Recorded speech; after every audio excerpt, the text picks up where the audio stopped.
ಸ್ತೋತ್ರ. ಹೌದು ಕರ್ತನೆಪ್ಪ, ಹಾಲೆಲೂಯಾ. ರಕ್ಷಕನೇ ಅಪ್ಪ, ಮಹಿಮೆ ರಾಜ್ಯನೇ ಎಸಪ್ಪ. ಹೌದು ದೇವರೇ ಅಪ್ಪ, ಗುರುವಾರ ದಿವಸ ದೇವರಪ್ಪ ಕರ್ತನೆ. ಹೌದು ದೇವರೇ, ಹಾಲೆಲೂಯಾ. ರಕ್ಷಕನೇ ಅಪ್ಪ, ನಿನ್ನ ವಾಕ್ಯಗಳು ಕೇಳಲು ದೇವರಪ್ಪ ಕರ್ತನಿಂದ ಸ್ತುತಿಸಲು ಅಪ್ಪ ದೇವರೇ ಅಪ್ಪ. ಹೌದು ದೇವರಪ್ಪ, ನಿನ್ನ ವಾಕ್ಯವನ್ನು ನಾವು ಕೇಳಿ ದೇವರಪ್ಪ ತಂದೆ ಹೌದು ಕರ್ತನ ವಾಕ್ಯಗಳನ್ನು ಅಪ್ಪ ನಮ್ಮ ಹೃದಯಗಳಲ್ಲಿ ದೇವರೇ ಇಟ್ಟುಕೊಂಡು ದೇವರೇ ಹೌದು ಕರ್ತನೆ ಮುದ್ರೆಯಾಗಿ ಹೌದು ಕರ್ತನೆ ಅಪ್ಪ ಇನ್ನು ಹಲವಾರು ಕಡೆ ದೇವರಪ್ಪ ಯೇಸುವೆ ನಿನ್ನ ಸತ್ಯ ವರ್ತಮಾನಗಳು ತಿಳಿಯಪಡಿಸಲು ಹೌದು ಕರ್ತನೆ ಅಪ್ಪ ಯೇಸುವೆ ಹೌದು ದೇವರೇ ಹೌದು ಕರ್ತನೆ ಅಪ್ಪ ನೀನೆಲ್ಲ ಪ್ರತಿಯೊಂದು ಕರ್ತನೆ ಅಪ್ಪ ಪ್ರತಿಯೊಂದು ಗ್ರಾಮ ಕ್ಷೇತ್ರ ಪಟ್ಟಣಗಳಿಗೆ ಅಪ್ಪ ನಿನ್ನ ಸತ್ಯ ವರ್ತಮಾನ ತಿಳಿಯಪಡಿಸಲು ದೇವರಪ್ಪ ನಿನ್ನ ಕರ್ತನೆಯಪ್ಪ ಹೌದು ಯೇಸುವೆ ಬಲಪಟ್ಟು ನಡೆಸಿರಿ ದೇವರ ಹೌದು ಕರ್ತನೆಯಪ್ಪ ತಂದೆ ಹೌದು ಆರಾಧನೆಗಳು ದೇವರೇ ಅಪ್ಪ ಪ್ರಾರ್ಥನೆಗಳು ದೇವರ ಹೌದು ದೇವರೇ ವಾಕ್ಯ ಅಪ್ಪ ದೇವರೇ ನಮ್ಮ ಜೀವಿತದಲ್ಲಿ ಕರ್ತನೆ ಹೌದು ಯೇಸುವೆ ಅದು ದೇವರಪ್ಪ ಮುದ್ರೆ ಆಗಿರುವಂತೆ ಅಪ್ಪ ಕರ್ತನೆ ನೀನು ಕೃಪೆ ತೋರಿಸೆಂಬುದಾಗಿ ನಾವು ಪ್ರಾರ್ಥಿಸ್ತೇವೆ. ಹೌದು ಕರ್ತನೆಯಪ್ಪ ಮಹಿಮೆ ರಾಜ್ಯನೇ ಅಪ್ಪ ನೀನೇ ನಮಗೆಲ್ಲೋ ಆಗಿದೆಯಪ್ಪ ಕರ್ತನೆ ಹೌದು ಯೇಸುವೆ ನಮ್ಮ ಬುದ್ಧಿ ಒಡೆಯ ನೀನೇ ಯೇಸುವೆ ಹೌದು ಕರ್ತನೆಯಪ್ಪ ಪರಿಶುದ್ಧನೇ ಮಹಿಮೆ ಉಳ್ಳಂತ ದೇವರೇ ನಿನಗೆ ಹೌದು ಕರ್ತನೆಯಪ್ಪ ಎಸಪ್ಪ ಹೌದು ದೇವರ ವಾಕ್ಯಗಳು ಅಪ್ಪ ಹಾಡುಗಳು ಆರಾಧನೆ ದೇವರಪ್ಪ ವಾಕ್ಯ ಕೇಳುವಂತ ಓಡುವಂತ ಅಪ್ಪ ಸೇವಕರು ಕೂಡ ದೇವರ ಬಲಪಟ್ಟು ನಡೆಸಿ ದೇವರಪ್ಪ ವಾಕ್ಯಗಳು ನಮ್ಮ ಜೀವಿತದಲ್ಲಿ ಅಪ್ಪ ಅದನ್ನು ಅಳವಡಿಸಿಕೊಂಡು ದೇವರ ಹೌದು ಕರ್ತನೆಯಪ್ಪ ಮುದ್ರೆಯಾಗಿರುವಂತೆ ದೇವರೇ ಕೃಪೆ ತೋರಿಸಿ ಕೊಡುವಂತ ವಾಕ್ಯಗಳು ದೇವರು ನಮ್ಮ ಜೀವಿತದಲ್ಲಿ ಅಪ್ಪ ತಂದೆ ಹೌದು ಕರ್ತನೆಪ್ಪನವರ ನಡೆಗಳಲ್ಲಿ ದೇವರಪ್ಪ ಹೌದು ಕರ್ತನೆ ಫಲಭರಿತರಾಗಿರುವಂತೆ ದೇವರ ನೀನು ಕೃಪೆ ತೋರಿಸಬೇಕಾಗಿ ನಾವು ಪ್ರಾರ್ಥಿಸ್ತಾ ಯೇಸುವಿನ ಮುದ್ದಾದ ನಾಮದಲ್ಲಿ ನಾವು ಬೇಡಿಕೊಳ್ತೇವೆ ಶಿವವುಳ್ಳ ತಂದೆ. ಆಮೆನ್. Thank you.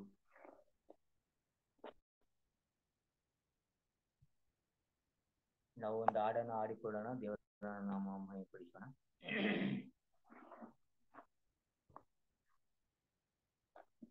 ಗುರುವಾರ ದಿನವೂ ಇದು ವಿಶ್ರಾಂತಿ ದಿನವೂ ಕರ್ತನಾದ ಯೇಸುವನ್ನ ಆರಾಧಿಸುವ ದಿನವೂ.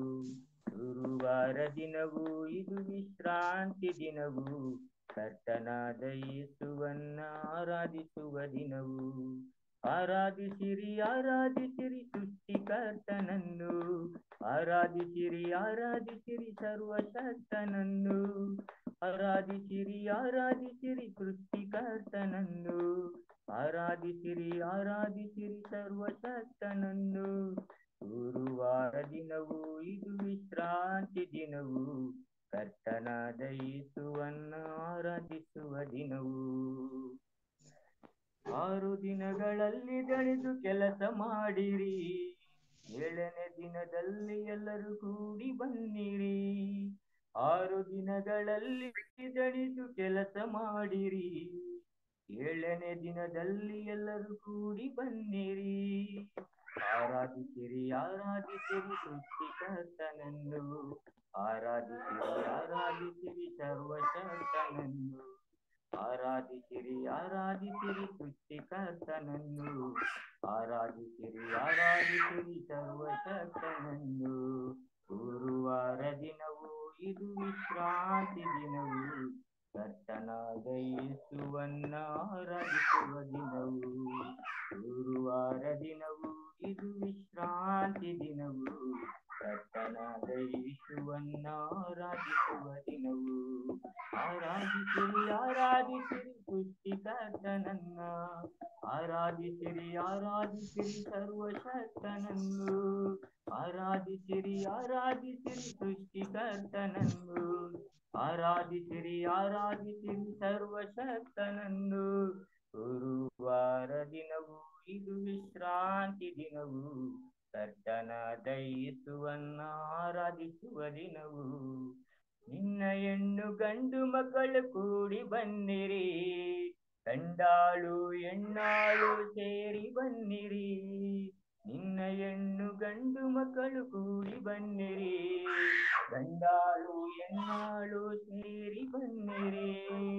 ಆರಾಧಿಸಿರಿ ಆರಾಧಿಸಿರಿ ಸರ್ವಶಕ್ತನನ್ನು, ಆರಾಧಿಸಿರಿ ಆರಾಧಿಸಿರಿ ಸೃಷ್ಟಿಕರ್ತನನ್ನು, ಆರಾಧಿಸಿರಿ ಆರಾಧಿಸಿರಿ ಸೃಷ್ಟಿಕರ್ತನನ್ನು, ಆರಾಧಿಸಿರಿ ಆರಾಧಿಸಿರಿ ಸರ್ವಶಕ್ತನನ್ನು. ಗುರುವಾರ ದಿನವೂ ಇದು ವಿಶ್ರಾಂತಿ ದಿನವು, ಕರ್ತನಾದ ಯೇಸುವನ್ನ ಆರಾಧಿಸುವ ದಿನವು. ಗುರುವಾರ ದಿನವು, ಇದು ವಿಶ್ರಾಂತಿ ದಿನವು, ಕರ್ತನಾದ ಯೇಸುವನ್ನ ಆರಾಧಿಸುವ ದಿನವು. ಸಬ್ಬ ದಿನವನ್ನು ಮರೆಯಬೇಡಿರಿ, ದೇವರ ಸನ್ನಿಧಿಗೆ ಎಲ್ಲರೂ ಕೂಡಿ ಬನ್ನಿರಿ. ಸಬ್ಬತ್ತಿನವನ್ನು ನೀವು ಮರೆಯಬೇಡಿರಿ, ದೇವರ ಸನ್ನಿಧಿಗೆ ಎಲ್ಲರೂ ಕೂಡಿ ಬನ್ನಿರಿ. ಆರಾಧಿಸಿರಿ ಆರಾಧಿಸಿರಿ ಸೃಷ್ಟಿಕರ್ತನನ್ನು, ಆರಾಧಿಸಿರಿ ಆರಾಧಿಸಿರಿ ಸರ್ವಶಕ್ತನನ್ನು. ಆರಾಧಿಸಿರಿ ಆರಾಧಿಸಿರಿ ಸೃಷ್ಟಿಕರ್ತನನ್ನು, ಆರಾಧಿಸಿರಿ ಆರಾಧಿಸಿರಿ ಸರ್ವಶಕ್ತನನ್ನು. ಗುರುವಾರ ದಿನವು, ಇದು ವಿಶ್ರಾಂತಿ ದಿನವು, ಕರ್ತನಾದ ಯೇಸುವನ್ನ ಆರಾಧಿಸುವ ದಿನವು. ಗುರುವಾರ ದಿನವು, ಇದು ವಿಶ್ರಾಂತಿ ದಿನವು, ಕರ್ತನಾದ ಯೇಸುವನ್ನ ಆರಾಧಿಸುವ ದಿನವು. ಆಮೆನ್. Thank you. ಹೌದು ದೇವರೇ ಅಪ್ಪ, ಕರ್ತನೆ ಗುರುವಾರ ದಿನವು ದೇವರಪ್ಪ ಸಂಜೆ ವೇಳೆಯಲ್ಲಿ ಕರ್ತನೆ. ಹೌದು ಯೇಸುವಪ್ಪ, ನಿನ್ನ ವಾಕ್ಯ ಕೇಳಕ್ಕೆ ದೇವರಪ್ಪ ಕರ್ತನೆ. ಹೌದು ದೇವರಪ್ಪ, ನಿನ್ನ ಪ್ರಾರ್ಥನೆಯಲ್ಲಿ ನಿರಂತರಾಗಿರುವಂತ ಹೌದು ಕರ್ತನೆ, ವಾಕ್ಯಗಳನ್ನು ಕೇಳಿ ದೇವರಪ್ಪ ಅದರಂತೆ ನಡೆದುಕೊಳ್ಳುವಂತೆ ದೇವರ ಹೌದು ಕರ್ತನೆಯಪ್ಪ. ನಿನ್ನಪ್ಪ ಪ್ರತಿಯೊಬ್ಬರು ವಾಕ್ಯ ಕೇಳುವರ ಪ್ರತಿಯೊಬ್ಬರು ಕರ್ತನೆಯಪ್ಪ ವಾಕ್ಯಕ್ಕೆ ನಡೆದುಕೊಂಡು ದೇವರ ಹೌದು ಕರ್ತನೆಯಪ್ಪ ನಿನ್ನ ವಾಕ್ಯಗಳು ಹೌದು ದೇವರಪ್ಪ ಯೇಸು ಪ್ರತಿಯೊಂದು ಗ್ರಾಮ ಕ್ಷೇತ್ರ ಪಟ್ಟಣಗಳಲ್ಲಿ ಎಲ್ಲೆಲ್ಲಿ ನಿನ್ನ ಮಕ್ಕಳು ಇದ್ದಾರೋ ಕರ್ತನೆಯಪ್ಪ ಅಲ್ಲೆಲ್ಲಪ್ಪ ಯೇಸು ಹೌದು ದೇವರಪ್ಪ ನಿನ್ನ ವಾಕ್ಯಗಳು ದೇವರೇ ಅಪ್ಪ ಸತ್ಯ ಸುವರ್ತಮಾನಗಳು ದೇವರೇ ಹೌದು ಕರ್ತನೆಯಪ್ಪ ಯೇಸುವೆ ಹೌದು ದೇವರಪ್ಪ ಅಳವಡಿಸಿಕೊಂಡು ದೇವರೇ ಹೌದು ಕರ್ತನ ಮುದ್ರೆ ಆಗಿರುವಂತೆ ದೇವರೇ ಪ್ರತಿಯೊಬ್ಬರು ಕರ್ತನೆಯಪ್ಪ ಯೇಸುವಿನ ವಾಕ್ಯದಲ್ಲಿ ದೇವರು ಇದು ಬಲವಾಗಿರುವಂತೆ ದೇವರ ಕೃಪೆ ತೋರಿಸಿ ಹೌದು ಕರ್ತನೆಯಪ್ಪ ಯೇಸುವೆ ಅಪ್ಪ ತಂದೆ ಈ ಪ್ರಾರ್ಥನೆ ಮನೆ ಪ್ರತಿಯೊಂದು ಕೂಡಪ್ಪ ಕರೆಗೊಪ್ಪಿಸ್ತಾ ಯೇಸು ನಾಮದಲ್ಲಿ ಮುದ್ದಾದ ನಾಮದಲ್ಲಿ ಬೇಡಿಕೊಳ್ತೇವೆ ತಂದೆ ಹೌದು ಕರ್ತನೆಯಪ್ಪ ನಮ್ಮ ಮಧ್ಯದಲ್ಲಿ ಇರುವಂತಹ ಸೇವಕರಿಗೆ ವಾಕ್ಯಗಳನ್ನ ಅಪ್ಪ ದೇವರಿಗೆ ಒಪ್ಪಿಸಿಕೊಡ್ತೇವೆ. ಆಮೆನ್.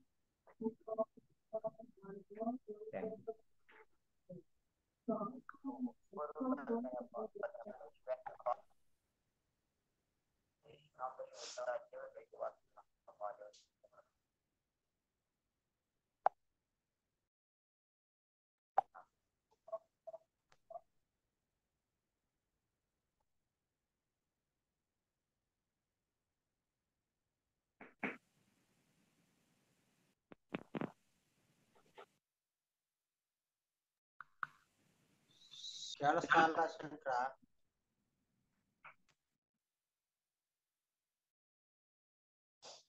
ವಾಯ್ಸ್ ಕೇಳಿಸ್ತಾ ಇಲ್ಲ. ಮಂಜಣ್ಣ ಕೇಳಿಸ್ತಿದ್ಯಾ ನನ್ನ ವಾಯ್ಸು? ಹಾ ಕೇಳಿಸ್ತಾ ಇದೆ ಅಷ್ಟೇ. ಸೈಲೆಂಟ್ ಮಾಡ್ಕೊಳ್ಳಿ ಮಂಜಣ್ಣ. ದೇವ್ರ ನಾಮಕ್ಕೆ ಸ್ತೋತ್ರ. ಈ ರೀತಿಯಾಗಿ ನಾವೆಲ್ಲರೂ ಮತ್ತೊಂದ್ಸಲಿ ಕೂಡಿ ಬರೋದಕ್ಕೆ ದೇವರು ಒಳ್ಳೆ ಅವಕಾಶವನ್ನ ಕೊಟ್ಟಿದ್ದಾರೆ. ಮತ್ತೆ ನೀವು ಕೂಡ ಸಮಯವನ್ನ ಮಾಡಿಕೊಂಡು ಈ ಒಂದು ಸಮಯದಲ್ಲಿ ನನ್ನ ಜೊತೆ ಕೂತಿರೋದಕ್ಕೆ ಎಲ್ಲರಿಗೂ ಧನ್ಯವಾದ. ದೇವರ ವಾಕ್ಯವನ್ನು ನಾವು ನೋಡೋಣ. ಸತತವಾಗಿ 2 ವಾರಗಳಿಂದಲೂ ನಾವು ನೋಡ್ತಾ ಇದ್ದೀವಿ. 5 ಬೆರಳಿನ ಒಂದು ಸುವಾರ್ತೆ ಬಗ್ಗೆ ನಾವು ತಿಳ್ಕೊತಾ ಇದ್ದೀವಿ. ಇದು ತುಂಬಾ ಸುಲಭ ಮತ್ತು ತುಂಬಾ ಮುಖ್ಯವಾದದ್ದು. ದೇವರ ಸುವಾರ್ತೆ ಅಂತ ಬಂದಾಗ 5 ಬೆರಳಿನ ರಕ್ಷಣೆ ಮಾರ್ಗ ಎಂಬುದಾಗಿ ಈ ಯೋಹಾನ್ ಸುವಾರ್ತೆ 3:16 ನಾವು ನೋಡ್ತಾ ಇದ್ದೀವಿ. ದೇವರು ಲೋಕದ ಮೇಲೆ ಎಷ್ಟೋ ಪ್ರೀತಿಯನ್ನಿಟ್ಟು ತನ್ನ ಒಬ್ಬನೇ ಮಗನನ್ನು ಕೊಟ್ಟನು, ಆತನನ್ನು ನಂಬುವ ಒಬ್ಬನಾದರೂ ನಾಶವಾಗದೆ ಎಲ್ಲರೂ ನಿತ್ಯ ಜೀವವನ್ನು ಪಡೆಯಬೇಕೆಂದು ಆತನನ್ನು ಕೊಟ್ಟನು ಎಂಬುದಾಗಿ ನಾವು ನೋಡ್ತೇವೆ. ಸೊ ಈ ವಚನದಲ್ಲಿ ಒಂದು 5 ವಿಷಯಗಳು ತುಂಬಾ ಪ್ರಾಮುಖ್ಯವಾಗಿ ನಾವು ಗಮನಿಸಬೇಕಾಗಿರುವಂತದ್ದು. ಹಾಗಾಗಿ 5 ಬೆರಳುಗಳನ್ನ ಉದಾಹರಣೆಯಾಗಿ ನಾವು ತೆಗೆದುಕೊಂಡಿದ್ದೇವೆ. ಇದರಲ್ಲಿ ದೇವರು ಅಂತ ಏನಿದ್ದಾರೆ ಅದು ಮೊದಲನೇ ಬೆರಳಿಗೆ ಇದು ಹಳದಿ ಕಲರ್ ಅನ್ನ ಸೂಚಿಸುತ್ತೆ. ದೇವರಂದ್ರೆ ಲೋಕ ಅಂದ್ರೆ ಕಪ್ಪು ಕಲರ್ ಸೂಚಿಸುತ್ತೆ, ಇದು 2ನೇ ಬೆರಳು. ಹಾಗೇನೆ ಒಬ್ಬನೇ ಮಗನು ಅಂದ್ರೆ ಅದು ಯೇಸು ಕ್ರಿಸ್ತನು, ಅದು ಕೆಂಪು ರಕ್ತಕ್ಕೆ ಸೂಚಿಸುತ್ತೆ, ಅದು ಕೆಂಪು ಬಣ್ಣ. ಮತ್ತೆ ನಂಬಿಕೆ ಅನ್ನುವಂಥದ್ದು ಈ ಒಂದು 4ನೇ ಬೆರಳು ಮತ್ತು ಅದು ಬಿಳಿ ಬಣ್ಣವನ್ನ ಸೂಚಿಸುತ್ತೆ. ಹಾಗೆ ನಿತ್ಯ ಜೀವ ಅನ್ನುವಂಥದ್ದು ಕಿರಿ ಬೆರಳು, ಕೊನೆ ಬೆರಳು, ಇದು ಹಸಿರು ಬಣ್ಣವನ್ನ ಸೂಚಿಸುತ್ತೆ. ಸೊ ಇವೆಲ್ಲವೂ ಕೂಡ ಆ ಲೋಕದ ರೀತಿಯಾಗಿ ಸ್ಟ್ಯಾಂಡರ್ಡ್ ಆಗಿರುವಂತ ಕಲರ್ಗಳು. ಸೊ ದೇವರು ಅಂದ ತಕ್ಷಣ ಈ ಹಳದಿ ಕಲರ್ ಅನ್ನ ಸೂಚಿಸ್ತಾರೆ ಇಡೀ ಪ್ರಪಂಚದಲ್ಲಿ. ಓಕೆ, ಇದ್ರ ಬಗ್ಗೆ ನಾವು ನೋಡಿದ್ವಿ. ದೇವರು ಯಾರು ಅಂತ ಮೊದಲು ನಾವು ತಿಳ್ಕೊಳ್ಳೋದು ತುಂಬಾ ಮುಖ್ಯ. ಯೇಸುವನ್ನ ನಾವು ಸರಿಯಾಗಿ ಅರ್ಥ ಮಾಡ್ಕೋಬೇಕಂದ್ರೆ ದೇವ್ರು ಯಾರಂತ ಮೊದಲು ಅರ್ಥ ಮಾಡ್ಕೋಬೇಕು. ಯೇಸು ಯಾಕೆ ಲೋಕಕ್ಕೆ ಬಂದ್ರು, ಏನಕ್ಕಾಗಿ ಸತ್ರು, ಏನಕ್ಕಾಗಿ ಜೀವಿಸಿದ್ರು, ಏನಕ್ಕಾಗಿ ಮತ್ತೆ ಬರ್ತಿದ್ದಾರೆ ಅನ್ನುವಂತ ಸತ್ಯಗಳನ್ನ ನಾವು ಅರ್ಥ ಮಾಡ್ಕೋಬೇಕು. ಅಂದ್ರೆ ಸರಿಯಾಗಿ ದೇವ್ರು ಯಾರು, ಈ ಲೋಕ ಎಲ್ಲಿಂದ ಬಂತು, ಏನಾಯ್ತು ಅನ್ನೋದು ಇದು ಹಿನ್ನೆಲೆ. ಯೇಸು ಬರಕ್ ಮುಂಚೆ ಇರುವಂತ ವಿಷಯಗಳು, ಇದನ್ನ ನಾವು ಸರಿಯಾಗಿ ಅರ್ಥ ಮಾಡ್ಕೊಳ್ಳದೆ ಯೇಸುವನ್ನ ಸರಿಯಾಗಿ ಅರ್ಥ ಮಾಡ್ಕೊಳ್ಳೋದು ತುಂಬಾ ಕಷ್ಟವಾಗುತ್ತೆ. ಸೊ ಒಂದೇ ಬೆರಳಲ್ಲಿ ನಾವು ನೋಡಿದ್ವಿ, ಇದು ದೇವರು ಎಲ್ಲವನ್ನ ಸೃಷ್ಟಿ ಮಾಡಿದ್ದು, ಆತನ ಸ್ವರೂಪದಲ್ಲಿ ನಮ್ಮ ಸೃಷ್ಟಿ ಮಾಡಿದ್ರು, ಮತ್ತೆ ಎಲ್ಲವನ್ನ ವಶ ಮಾಡಿಕೊಂಡು ದೊರೆತನ ಮಾಡುವಂತ ಆಶೀರ್ವಾದವನ್ನ ಕೊಟ್ರು. ದೇವರು ನಮಗೆ ಜೀವ ಶ್ವಾಸವನ್ನ ಕೊಟ್ರು ಮತ್ತು ಒಂದು ಒಡಂಬಡಿಕೆಯನ್ನ ಮಾಡಿಕೊಂಡ್ರು. ಏದೇನ್ ತೋಟದಲ್ಲಿ ಒಳ್ಳೆದರ ಕೆಟ್ಟದರ ಅರಿವನ್ನು ಉಂಟು ಮಾಡುವಂತಹ ಹಣ್ಣನ್ನ ಮಾತ್ರ ತಿನ್ನಬಾರ್ದು ಅಂತ, ಇದು ದೇವ್ರು ಮಾಡಿರುವಂತದ್ದು. 1ನೇ ಅಧ್ಯಾಯ 2ನೇ ಅಧ್ಯಾಯ ಆದಿಕಾಂಡದಲ್ಲಿ ದೇವರು ಎಲ್ಲವನ್ನ ಸೃಷ್ಟಿ ಮಾಡಿದ್ರು, ನಿನ್ನನ್ನ ನನ್ನನ್ನು ಕೂಡ ದೇವರೇ ಸೃಷ್ಟಿ ಮಾಡಿದ್ರು ಅಂತ ವಾಕ್ಯ ತುಂಬಾ ಸ್ಪಷ್ಟವಾಗಿ ಹೇಳುತ್ತೆ. ಹಾಗಾದ್ರೆ 2ನೇದಾಗಿ ನಾವು ಲೋಕದ ಬಗ್ಗೆ ಕಳೆದ ವಾರ ನೋಡಿದ್ವಿ. ಲೋಕದ ಬಗ್ಗೆನೂ ನಾವು ಅರ್ಥ ಮಾಡ್ಕೋಬೇಕು ಸರಿಯಾಗಿ. ಲೋಕ ಅಂದ್ರೆ ಈ ಒಂದು ಮನುಷ್ಯರು, ಈ ಪ್ರಪಂಚದಲ್ಲಿರುವಂತಹ ಮನುಷ್ಯರು, ಅವ್ರ ಬಗ್ಗೆ ನಾವು ಸರಿಯಾಗಿ ಅರ್ಥ ಮಾಡ್ಕೋಬೇಕು. ಸೊ 1ನೇ ಅಧ್ಯಾಯ ಆದಿಕಾಂಡ 1ನೇ ಅಧ್ಯಾಯ 2ನೇ ಅಧ್ಯಾಯ ದೇವರು ನಮ್ಮನ್ನ ಸೃಷ್ಟಿಸಿ ಯಾವ ರೀತಿ ನಮ್ಮನ್ನ ನಡೆಸ್ತಿದ್ರು, ಏನೆಲ್ಲ ಅಧಿಕಾರವನ್ನ ಆಶೀರ್ವಾದಗಳನ್ನ ಕೊಟ್ರು ಅನ್ನೋ ವಿಷಯಗಳನ್ನ ತಿಳಿಸಿದ್ರೆ, 3ನೇ ಅಧ್ಯಾಯ ಆದಿಕಾಂಡ 3ನೇ ಅಧ್ಯಾಯ ಈ ಲೋಕದ ಕುರಿತು ಮಾತನಾಡುತ್ತೆ. ಯಾಕಂದ್ರೆ ಏದೇನ್ ತೋಟದಲ್ಲಿ ಎಲ್ಲ ಸಮಾಧಾನವಾಗಿ ಸಂತೋಷವಾಗಿ ಒಂದು ಸ್ವರ್ಗದ ಹಾಗೆ ಇತ್ತು ಏದೇನ್ ತೋಟ. ಇನ್ನೊಂದು ಸ್ವರ್ಗ ಅವಶ್ಯಕತೆ ಇರ್ಲಿಲ್ಲ ನಮಗೆ, ಇನ್ನೊಂದು ಪರದೇಶದ ಅವಶ್ಯಕತೆ ಇರ್ಲಿಲ್ಲ. ದೇವರು ಯೇಸು ಸ್ವಾಮಿ ಪರಲೋಕಕ್ಕೆ ಹೋಗುವಾಗ ಹೇಳ್ತಾರಲ್ಲ ಯೋಹಾನ ಸುವಾರ್ತೆ 14ರಲ್ಲಿ, ನಾನು ನಿಮಗೋಸ್ಕರ ಒಂದು ಸ್ಥಳವನ್ನ ಸಿದ್ಧ ಮಾಡಿ ಬರ್ತೇನೆ ಅಂತ. ಆ ಸ್ಥಳದ ಅವಶ್ಯಕತೆನೇ ಇರ್ಲಿಲ್ಲ ಒಂದ್ ವೇಳೆ ಆದಾಮ ಹವ್ವ ಪಾಪ ಮಾಡದೆ ಇದ್ದಿದ್ರೆ. ಏದೇನ್ ತೋಟವೇ ನಮ್ಮ ಸ್ವರ್ಗವಾಗ್ತಿತ್ತು, ಈ ಭೂಲೋಕವೇ ನಮಗೆ ಸ್ವರ್ಗವಾಗ್ತಿತ್ತು. ಯಾಕಂದ್ರೆ ದೇವರು ಕೂಡ ನಮ್ಮ ಜೊತೆನೆ ಇರ್ತಾ ಇತ್ತು. ಮ್ಯೂಟ್ ಮಾಡ್ಕೊಳ್ಳಿ ಯಾರದು.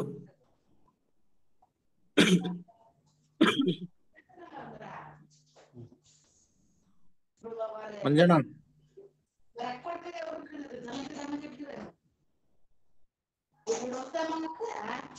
ಮಂಜಣ್ಣ ಕೇಳಿಸ್ತಿದ್ಯಾ?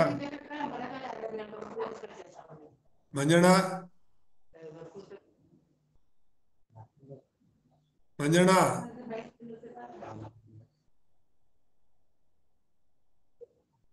ಮಂಜಣ್ಣ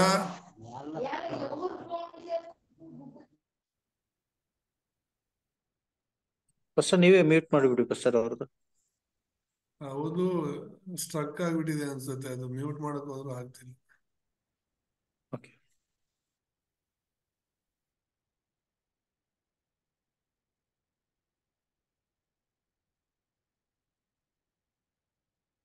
ರಿಮೂವ್ನೇ ಮಾಡ್ಬಿಟ್ಟೆ ಅವರನ್ನ. ಸೊ ಇಲ್ಲಿ ನಾವು ಲೋಕದ ಬಗ್ಗೆ ನೋಡ್ತಾ ಇದ್ದಿದ್ದು, ಯಾವ ರೀತಿ ಮನುಷ್ಯರೆಲ್ಲ ಸೃಷ್ಟಿಯಾದರು ಅಂತ ಹೇಳ್ಬಿಟ್ಟು. ಆದಿಕಾಂಡ 3ನೇ ಅಧ್ಯಾಯದಲ್ಲಿ ಈ ಸೈತಾನನು ಆದಾಮ ಅವರ ಬಳಿಗೆ ಬಂದು ಸ್ವರ್ಗದಂತೆ ಇದ್ದ, ಪರಲೋಕದಂತೆ ಇದ್ದಂತಹ ಏದೇನ್ ತೋಟದಲ್ಲಿ ಅವನು ಬಂದು ಆದಾಮ ಅವರನ್ನ ದೇವ್ರು ಯಾವ ಒಂದು ಮರದ ಹಣ್ಣನ್ನು ತಿನ್ನಬಾರ್ದು ಅಂತ ಒಡಂಬಡಿಕೆ ಮಾಡ್ಕೊಂಡಿದ್ರು ಅದನ್ನೇ ತಿನ್ನುವಂತೆ ಪ್ರೋತ್ಸಾಹಿಸಿ ಪಾಪದಲ್ಲಿ ಬೀಳಿಸ್ದ, ದೇವ್ರಿಗೆ ಅವಿಧೇಯನಾಗಿ ನಡ್ಕೊಳ್ಳುವಂತೆ ಮಾಡ್ದ. ಹಾಗಾಗಿ ದೇವರ ಮಗನಾಗಿದ್ದ ಮನುಷ್ಯ ಸೈತಾನನ ಮಗನಾದ, ವಿಗ್ರಹಾರಾಧನೆ ಮಾಡುವನಾದ, ಮಾನಸಿಕವಾಗಿ ದೆವ್ವ ಪೀಡಿತನಾಗಿ ಅಲಿತಾ ಇದ್ದಾನೆ, ಶಾರೀರಿಕವಾಗಿ ಅನೇಕ ರೋಗಗಳಿಗೆ ಒಳಗಾಗಿದ್ದಾನೆ, ಸಾಯ್ತಾ ಇದ್ದಾನೆ, ನರಕಕ್ಕೆ ಹೋಗ್ತಾ ಇದ್ದಾನೆ, ಮತ್ತು ಆತ್ಮಿಕ ಸ್ವಾಸ್ಥ್ಯವಾಗಿ ಅವನ್ ಮಾಡಿರುವಂತ ಎಲ್ಲ ಪಾಪಗಳು ಶಾಪಗಳಾಗಿ ಅವನ ಮಕ್ಕಳ ಮೊಮ್ಮಕ್ಕಳ ಮೇಲೆ ಬರ್ತಾ ಇದೆ ಅನ್ನೋದನ್ನ ಕಳೆದ ವಾರ ನಾವು ನೋಡ್ಬೋದು. ಈಗ ನಾವು ನೋಡ್ತಾ ಇರುವಂತದ್ದು ಕ್ರಿಸ್ತನ ಬಗ್ಗೆ. ಯೇಸು ಕ್ರಿಸ್ತನು ಈ ಲೋಕದಲ್ಲಿ ಬಂದಿರೋದ್ರ ಬಗ್ಗೆ ನಾವು ನೋಡ್ತೀವಿ. ಇದು ನಿಜವಾದ ಒಂದು ಕ್ರಿಸ್ಮಸ್ ಸಂದೇಶ. ಈ 5 ಬೆರಳಿನ ಸುವಾರ್ತೆ, ಮೊನ್ನೆ ತಿಮೋತಿ ಪಾಸ್ಟರ್ ಅವರು ಹೇಳ್ತಾ ಇದ್ರು, ಒಂದು ಸಭೆ ಏನೋ ಒಂದು ಊರಲ್ಲಿ ಅವರು ಕ್ರಿಸ್ಮಸ್ ಹಬ್ಬವನ್ನ ಆಚರಣೆ ಮಾಡ್ಬೇಕು ಅಂತ ತಯಾರಿ ಮಾಡಿದ್ರು. ಸುಮಾರು ಒಂದು 200-250 ಜನ ಆ ಊರಲ್ಲಿ ಕೂಡಿ ಬಂದಿದ್ರು ಅಂತ. ಅವರು ಕೂಡ ಈ ಸತ್ಯ ಸುವಾರ್ತೆಯನ್ನ ಸಾರಿದ್ರು. ತುಂಬಾ ಜನ ತುಂಬಾ ಚೆನ್ನಾಗಿ ಕೇಳ್ತಾ ಇದ್ರು. ಮತ್ತೆ ಯಾರೆಲ್ಲ ಯೇಸುನ ಅಂಗೀಕರಿಸ್ಕೊಂತೀರಾ ಅಂದ್ರೆ ತುಂಬಾ ಜನ ಕೈ ಎತ್ತಿದ್ರು ಅಂತಾನು ಕೂಡ ಹೇಳ್ತಾ ಇದ್ರು. ಸುವಾರ್ತೆನ ನಾವು ಸರಿಯಾದ ರೀತಿಯಲ್ಲಿ ಸಾರೋದು ತುಂಬಾನೇ ಮುಖ್ಯ. ನಾನು ಯೇಸು ಬಗ್ಗೆ ಹೇಳ್ತಾ ಇದ್ದೀನಿ ಅಂತ ಏನೋ ಒಂದು ಹೇಳೋದಲ್ಲ, ಸತ್ಯವನ್ನ ನಾವು ಹೇಳೋದು ತುಂಬಾ ಮುಖ್ಯ. ಸತ್ಯವನ್ನ ಹೇಳದೇ ಇರೋದು ಮತ್ತೆ ಯೇಸು ಬಗ್ಗೆ ನಾವ್ ಏನೇ ಹೇಳಿದ್ರು ಕೂಡ ಸತ್ಯವನ್ನ ಹೇಳದೇ ಇರೋದಕ್ಕೆ ಸಮಾನವಾಗಿ ಆಗುತ್ತೆ. ಹಾಗಾಗಿ ಯೇಸು ಕ್ರಿಸ್ತನು ಯಾರು ಮತ್ತೆ ಆತನು ಈ ಲೋಕಕ್ಕೆ ಬಂದದ್ದಾದ್ರೂ ಏನಕ್ಕೆ ಅನ್ನೋದನ್ನ ನಾವು ತಿಳ್ಕೋಬೇಕು. ಅಂದ್ರೆ ಈ ಲೋಕದ ಬಗ್ಗೆ ತಿಳ್ಕೋಬೇಕು. ಈಗ ಎರಡನೇದಾಗಿ ನಾನು ಹೇಳ್ದಲ್ಲ, ಎರಡನೇ ಬೆರಳೇನು? ಲೋಕ. ಹೇಗೆ ಸೈತಾನ ಬಂದು ಸೈತಾನ, ಪಾಪ ಮತ್ತು ನರಕ ಈ ಮೂರು ಕೂಡ ಲೋಕದಲ್ಲಿ ಬಂತು ಅಂತ ನಾವು ನೋಡ್ತೀವಿ. ಸೊ ಆ ಒಂದು ಯೇಸು ಕ್ರಿಸ್ತನು ಈ ಲೋಕಕ್ಕೆ ಬರೋದಕ್ಕೆ ಕಾರಣ ಏನು? ದೇವರು ಈ ಲೋಕದ ಮೇಲೆ ಎಷ್ಟೋ ಪ್ರೀತಿಯನ್ನಿಟ್ಟು ತನ್ನ ಒಬ್ಬನೇ ಮಗನನ್ನ ಕೊಟ್ಟನೆಂಬುದಾಗಿ ನೋಡ್ತೀವಿ. ಆ ಒಬ್ಬನೇ ಮಗನನ್ನ ಈ ಲೋಕವನ್ನ ಪ್ರೀತಿಸಿ ಕೊಡೋದಕ್ಕೆ ಕಾರಣವೇನು ಅಂದ್ರೆ, ಈ ಲೋಕ ಸೈತಾನನ ಬಂಧನದಲ್ಲಿದೆ, ಈ ಲೋಕ ಪಾಪದಲ್ಲಿದೆ, ಈ ಲೋಕ ನರಕದ ಕಡೆಗೆ ಹೋಗ್ತಾ ಇದೆ. ಇದು ತುಂಬಾ ಪ್ರಾಮುಖ್ಯವಾದದ್ದು. ಇದಕ್ಕಾಗಿನೇ ಯೇಸು ಬಂದಿದ್ದು. ದಯಮಾಡಿ ಅರ್ಥ ಮಾಡ್ಕೊಳ್ಳಿ ಸುವಾರ್ತೆಯನ್ನ. ಈಗ ಅನೇಕ ಜನರು ಪ್ರಸಂಗಗಳು ಮಾಡ್ತೀವಿ ನಾವು, ಕಷ್ಟಗಳಿಂದ ದೇವರು ಬಿಡಿಸ್ತಾರೆ, ಸಮಸ್ಯೆಗಳಿಂದ ಬಿಡಿಸ್ತಾರೆ, ರೋಗಗಳಿಂದ ಬಿಡಿಸ್ತಾರೆ, ಕಣ್ಣೀರಿಂದ ಬಿಡಿಸ್ತಾರೆ. ಇವೆಲ್ಲ ನಿಜಾನೇ, ಆದ್ರೆ ಅದು ಸುವಾರ್ತೆ ಅಲ್ಲ. ಅದ್ ಯಾರಾದ್ರೂ ಮಾಡ್ಬೋದು ಲೋಕದಲ್ಲಿ, ಯೇಸುನೇ ಅಂತ ಅಲ್ವಲ್ಲ. ಬೇರೆಯವರು ಕಣ್ಣೀರು ಒರೆಸ್ತಾರೆ, ಬೇರೆಯವರು ರೋಗಗಳನ್ನ ವಾಸಿ ಮಾಡ್ತಾರೆ, ಬೇರೆಯವರು ಕಷ್ಟಕ್ಕೆ ಆಗ್ತಾರೆ, ಬೇರೆಯವರು ಅವರ ಎಲ್ಲಾ ಸಮಯಗಳಲ್ಲೂ ಕೂಡ ಜೊತೆ ಇದ್ದು ಅವ್ರಿಗೆ ಬೇಕಿರೋದನ್ನ ಒದಗಿಸ್ಬೋದು ಈ ಲೋಕದಲ್ಲಿ. ಆದ್ರೆ ಮನುಷ್ಯರು ಯಾರು ಮಾಡಕ್ ಆಗದೆ ಇರೋದನ್ನ ಯೇಸು ಮಾಡಿದ್ದಾರೆ. ಅದನ್ನ ನಾವು ಸರಿಯಾಗಿ ಅರ್ಥ ಮಾಡ್ಕೋಬೇಕಾಗಿರೋದು. ಈಗ ಸಭೆಗೆ ಬಂದ್ರೆ ನಿಮ್ಗೆ ಒಳ್ಳೇದಾಗುತ್ತೆ, ಸಭೆಗೆ ಬಂದ್ರೆ ನಿಮ್ಗೆ ಬಿಡುಗಡೆ ಆಗುತ್ತೆ, ಸಭೆಗೆ ಬಂದ್ರೆ ನಿಮ್ಗೆ ಆರೋಗ್ಯ ಸಿಗುತ್ತೆ ಬನ್ನಿ ಅಂತ ಹೇಳಿದ್ರೆ ಅವ್ರಿಗೇನು ಲೋಕದಲ್ಲಿ ಸಮಾಧಾನ ಇಲ್ವಾ? ಲೋಕದಲ್ಲಿ ಅವ್ರಿಗೆ ಆರೋಗ್ಯ ಇಲ್ವಾ? ಎಷ್ಟೋ ಜನ ವಿಗ್ರಹಾರಾಧನೆ ಮಾಡ್ತಾನೆ ಆರೋಗ್ಯವನ್ನು ಹೊಂದ್ಕೊಳ್ತಿದಾರಲ್ಲ. ಸೈತಾನು ಕೂಡ ಅವ್ರನ್ನ ಗುಣಪಡಿಸ್ತಿದಾನಲ್ಲ. ಆತ್ಮಿಕ ಸತ್ಯಗಳನ್ನ ನಾವು ಸರಿಯಾಗಿ ತಿಳ್ಕೋಬೇಕು ಅಂತ ನಾನು ಹೇಳ್ತಾ ಇರೋದು. ಯೇಸು ಸ್ವಾಮಿ ಇವೆಲ್ಲ ಮಾಡಲ್ಲ ಅಂತಲ್ಲ, 100% ಮಾಡ್ತಾರೆ. ಆದ್ರೆ ಅದಕ್ಕಿಂತ ಹೆಚ್ಚಾಗಿ ಯಾರು ಮಾಡಕ್ ಆಗದಿರೋದನ್ನ ಯೇಸು ಮಾಡಿದ್ರಲ್ಲ, ಅದ್ರ ಬಗ್ಗೆ ತಾನೇ ನಾವು ಮಾತಾಡ್ಬೇಕು. ಯಾರು ಎಂದಿಗೂ ಮಾಡಕ್ ಆಗದಿರೋದನ್ನ ಯೇಸು ಸ್ವಾಮಿ ಮಾಡ್ಲಿಕ್ಕೆ ಈ ಲೋಕಕ್ಕೆ ಬಂದಿರೋದು. ಆ ಸತ್ಯನ ನಾವು ತಿಳ್ಕೊಂಡಿಲ್ಲ ಅಂತ ಹೇಳಿದ್ರೆ ಸಾಧಾರಣವಾದ ಸುವಾರ್ತೆ ಹೇಳ್ಕೊಂಡೇ ಹೋಗ್ಬಿಡ್ತೀವಿ. ಅಲ್ಲ, ಸತ್ಯವನ್ನ ನಾವು ಸರಿಯಾಗಿ ಹಿಡ್ಕೋಬೇಕು ಅನ್ನೋದು ಅದಕ್ಕೋಸ್ಕರನೇ. ಯಾವಾಗ ಆದಾಮವ್ವ ಪಾಪ ಮಾಡಿದ್ರು ಆದಿಕಾಂಡ 3ನೇ ಅಧ್ಯಾಯದಲ್ಲಿ, ಆಗ್ಲೇ ದೇವ್ರು ಮೊದಲನೇ ಸುವಾರ್ತೆಯನ್ನ ಕೊಟ್ರು. ಆದಿಕಾಂಡ 3:15 ಬೈಬಲ್ ಅಲ್ಲಿ ಮೊದಲನೇ ಸುವಾರ್ಥ ವಚನ ಶ್ರೀ ಸಂತಾನ ಎಂಬುದಾಗಿ. ನಾವೆಲ್ಲರೂ ಪುರುಷ ಸಂತಾನ. ನೀನ್ ಯಾರ ಮಗ ಅಂದ್ರೆ ನಿಮ್ಮ ಅಪ್ಪನ ಹೆಸರು ಹೇಳ್ತೀಯ ವಿನಾ ಅಮ್ಮನ ಹೆಸರು ಹೇಳಕ್ ಹೋಗಲ್ಲ. ಸಾಧಾರಣವಾಗಿ ಅಪ್ಪ ಅವ್ರ ಹೆಸರು ಬರುತ್ತೆ, ತಂದೆ ಹೆಸರು ಬರುತ್ತೆ. ಸನ್ನಾಫ್ ಅಂತ ಬರ್ದಾಗ ಅಪ್ಪನ ಹೆಸರೇ ಬರಿತೇವೆ ವಿನಾ ತಾಯಿ ಹೆಸರು ಬರೆಯಲ್ಲ ನಾವ್ಯಾರು. ಇಡೀ ಪ್ರಪಂಚದಲ್ಲಿ ಹಾಗೇನೆ ಇರೋದು. ಯೇಸು ಸ್ವಾಮಿ ಬರೆದ್ರೆ ಮಾತ್ರನೇ ಶ್ರೀ ಸಂತಾನ, ಶ್ರೀ ಹೆಸರು ಬರಿಬೇಕಾಗತ್ತೆ. ಸನ್ ಆಫ್ ಮರಿಯಾ ಅಂತಾನೆ ಬರಿಬೇಕಾಗತ್ತೆ, ಸನ್ ಆಫ್ ಜೋಸೆಫ್ ಅಂತ ಅಲ್ಲ ಯೇಸು ಸ್ವಾಮಿ. ಯಾಕಂದ್ರೆ ಅವ್ರು ಹುಟ್ಟಿದೊಂದು ಕನ್ನಿಕೆಯಲ್ಲಿ. ದೇವ್ರ ನಾಮ ಸ್ತೋತ್ರ. ಅದು ಸುವಾರ್ತೆ. ಏನಕ್ಕೆ ಯೇಸು ಸ್ವಾಮಿ ಲೋಕಕ್ಕೆ ಬಂದಿದ್ದು? ಆದಿಯಲ್ಲೇ ಯಾವಾಗ ಆದಾಮವ್ವ ಪಾಪ ಮಾಡಿದ್ರೋ ಆಗ್ಲೇ ದೇವ್ರು ಈ ಒಂದು ವಾಗ್ದಾನವನ್ನ ಕೊಟ್ರು. ಆದಿಕಾಂಡ 3:15 ತುಂಬಾ ಮುಖ್ಯವಾದ ವಚನ ಬೈಬಲ್ ಅಲ್ಲಿ. ನಿನಗೂ ಈ ಸ್ತ್ರೀಗೂ, ನಿನಗೂ ಅಂದ್ರೆ ಯಾರಿಲ್ಲಿ? ಸೈತಾನನೇ ಎಲ್ಲ ಸಮಸ್ಯೆಗಳಿಗೂ ಕಾರಣ. ನಾವ್ ಹೇಗೆ ಯೇಸು ಸ್ವಾಮಿನೇ ಎಲ್ಲಾ ಸಮಸ್ಯೆಗಳಿಗೂ ಪರಿಹಾರ ಅಂತೀವೋ ಹಾಗೆ ಸೈತಾನನೇ ಎಲ್ಲ ಸಮಸ್ಯೆಗಳಿಗೂ ಕಾರಣ. ನಿನಗೂ ಈ ಸ್ತ್ರೀಗೂ, ನಿನ್ನ ಸಂತಾನಕ್ಕೂ ಈ ಸ್ತ್ರೀಯ ಸಂತಾನಕ್ಕೂ ಹಗೆತನ ಇರುವ ಹಾಗೆ ಮಾಡುವೆನು. ಈಕೆ ಸಂತಾನವು ನಿನ್ನ ತಲೆಯನ್ನು ಜಜ್ಜುವುದು, ನೀನು ಅದರ ಇಮ್ಮಡಿಯನ್ನು ಕಚ್ಚುವಿ ಎಂದು ಹೇಳಿದನೆಂಬುದಾಗಿ ನೋಡ್ತು. ಸಾರಿ, ಈ ಸ್ತ್ರೀ ಸಂತಾನ ತುಂಬಾ ಮುಖ್ಯ. ಈ ಲೋಕದಲ್ಲಿ ಯಾರು ಕೂಡ ಕನ್ನಿಕೆಯಲ್ಲಿ ಹುಟ್ಟಿ ಬಂದಿಲ್ಲ, ಯೇಸು ಕ್ರಿಸ್ತನು ಮಾತ್ರನೇ. ಇದೊಂದು ಶ್ರೇಷ್ಠವಾದದ್ದು. ಈ ಲೋಕದಲ್ಲಿ ಮನುಷ್ಯರಾಗಿ ಬಂದಿರೋರೆಲ್ಲ ದೇವರಾಗ್ಬೇಕು ಅಂತ ಪ್ರಯತ್ನ ಮಾಡಿದ್ರು. ಸಾಧಾರಣ ಮನುಷ್ಯರಾಗಿ ಹುಟ್ಟಿದಂತಹ ಬುದ್ಧ ದೇವರಾಗ್ಬೇಕು ಅಂತ ಪ್ರಯತ್ನ ಮಾಡಿದ. ಸಾಧಾರಣವಾಗಿ ಹುಟ್ಟಿದಂತಹ ಬಸವಣ್ಣನವರು ದೇವರಾಗ್ಬೇಕು ಅಂತ. ಅವರು ಆಗ್ಬೇಕು ಅಂದ್ಕೊಂಡಿಲ್ಲ ಆದ್ರೂ ಜನರು ಅವ್ರನ್ನ ದೇವ್ರನ್ನಾಗಿ ಮಾಡ್ತಿದ್ದಾರೆ. ಎಷ್ಟೋ ಜನ ಇದಾರಲ್ಲ ಈಗ ಧರ್ಮಸ್ಥಳದಲ್ಲಿ ಇರುವಂತವ್ರಾಗ್ಲಿ, ಎಷ್ಟೋ ಜನ ನಾವು ನೋಡ್ತೀವಿ, ಅವ್ರು ಸಾಧಾರಣ ಶಿರಡಿ ಸಾಯಿಬಾಬಾ ಆಗ್ಲಿ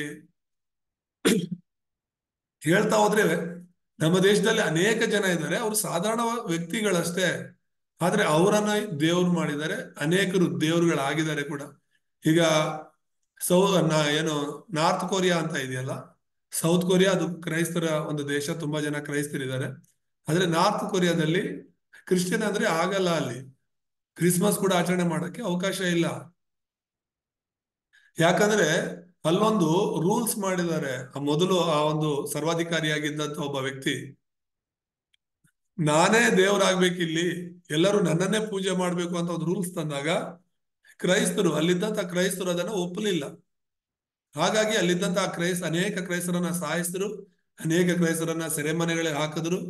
ಆ ಕ್ರೈಸ್ತತ್ವನೇ ಅಲ್ಲಿ ಇಲ್ಲದ ಹಾಗೆ, ಯೇಸುವಿನ ಬಗ್ಗೆ ಯಾರು ಹೇಳದ ಹಾಗೆ ಅಲ್ಲೊಂದು ರೂಲ್ಸ್ ತಂದ್ರು. ಇವತ್ತು ಕೂಡ ತುಂಬಾ ಕದ್ದು ಮುಚ್ಚಿ ಯೇಸುವನ್ನ ಆರಾಧನೆ ಮಾಡ್ತಿದ್ದಾರೆ, ಕದ್ದು ಮುಚ್ಚಿ ಯೇಸುವನ್ನ ನಂಬ್ತಿದ್ದಾರೆ, ಕದ್ದು ಮುಚ್ಚಿ ಸುವಾರ್ತೆನ ಸಾರ್ತಿದ್ದಾರೆ ಅಲ್ಲಿ.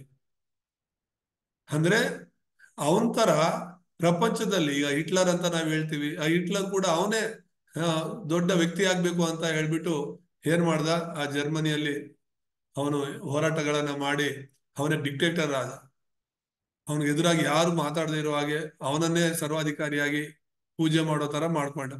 ಹಾಗೇನೆ ರೋಮನ್ನರ ಕಾಲದಲ್ಲಿ ಈ ಒಂದು ಚಕ್ರವರ್ತಿಗಳು, ಅರಸರು ಅಂತ ಏನಿರ್ತಿದ್ರು, ಆ ರಾಜರೇ ದೇವರುಗಳಾಗ್ಬೇಕಾಗಿತ್ತು ಅವ್ರಿಗೆಲ್ಲ, ಎಲ್ಲರೂ ಅವ್ರನ್ನೇ ಪೂಜೆ ಮಾಡ್ಬೇಕಾಗಿತ್ತು. ಅಂದ್ರೆ ಈ ಲೋಕದಲ್ಲಿ ಹುಟ್ಟಿದಂತ ಎಷ್ಟೋ ಜನರು ದೇವರುಗಳಾಗ್ಬೇಕು ಅಂತ ಪ್ರಯತ್ನ ಮಾಡಿದ್ರು. ಆದ್ರೆ ಯೇಸುವಿನ ವಿಷಯದಲ್ಲಿ ಹಾಗಲ್ಲ, ಈತನು ದೇವರಾಗಿರೋನು ಮನುಷ್ಯನಾಗಿ ಬಂದಿದ್ದಾನೆ.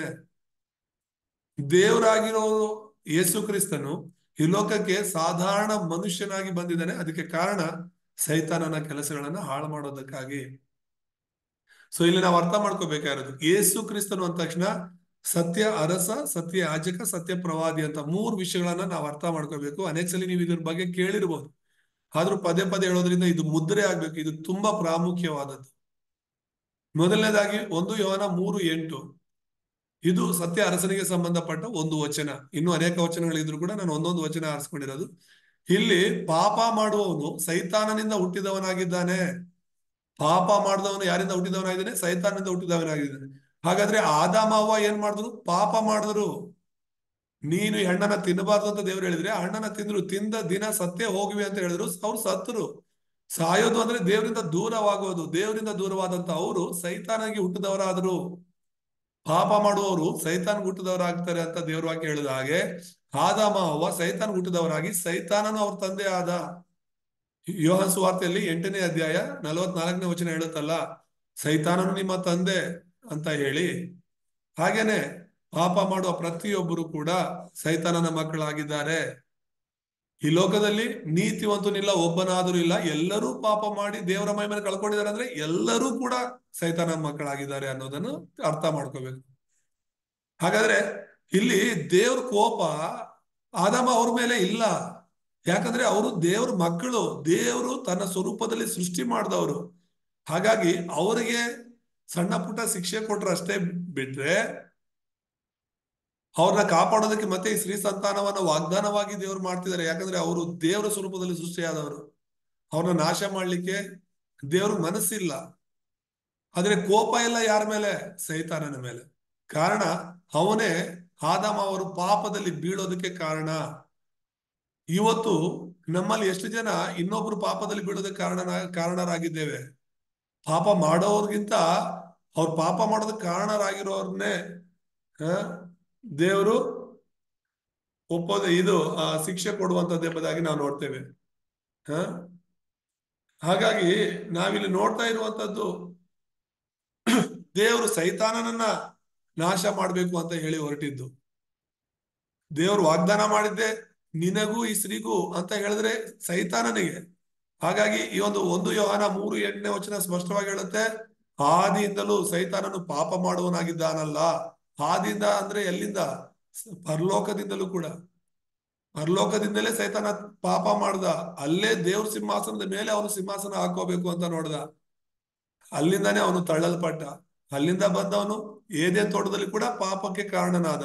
ಆದಾಮ ಪಾಪ ಮಾಡೋದಕ್ಕೆ ಅವನೇ ಕಾರಣನಾದ ಎಂಬುದಾಗಿ ನಾವು ನೋಡ್ತೇವೆ. ಹಾಗಾಗಿ ಅವನ ಆದಿಯಿಂದಲೂ ಕೂಡ ಪಾಪ ಮಾಡುವವನಾದನೆಂಬುದಾಗಿ ನಾವು ನೋಡ್ತೇವೆ ಇಲ್ಲಿ. ನಾವೆಲ್ಲರೂ ಕೂಡ ಗಮನಿಸ್ಬೇಕಾಗಿರೋದಿಲ್ಲಿ.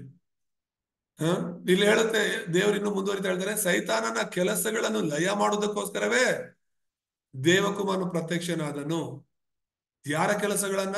ಸೈತಾನನ ಕೆಲಸಗಳನ್ನ. ಯಾಕೆ ಅಂದ್ರೆ ಸೈತಾನನ ಎಲ್ಲಾ ಕೆಲಸಗಳು ಪಾಪಗಳು, ಸೈತಾನನ ಎಲ್ಲಾ ಕೆಲಸಗಳು ಶಾಪಗಳು. ಅದಕ್ಕಾಗಿನೇ ಅವನ ಕೆಲಸಗಳನ್ನ ಲಯ ಮಾಡೋದಕ್ಕೋಸ್ಕರನೇ ಯೇಸು ಕ್ರಿಸ್ತನು ಪ್ರತ್ಯಕ್ಷನಾದನೆಂಬುದಾಗಿ ನಾವು ನೋಡ್ತೇವೆ.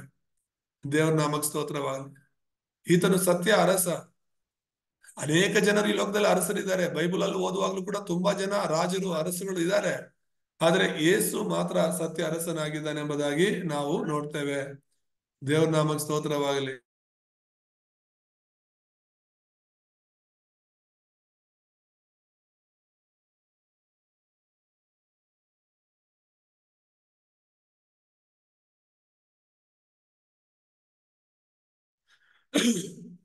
ಸೊ ಮೊದಲು ಆತನು ಸತ್ಯ ಅರಸನಾಗಿ ಬಂದದ್ದು ಸೈತಾನನ ನಾಶ ಮಾಡೋದಕ್ಕೆ, ಅವನ ಕೆಲಸಗಳನ್ನೆಲ್ಲ ನಾಶ ಮಾಡೋದಕ್ಕೆ.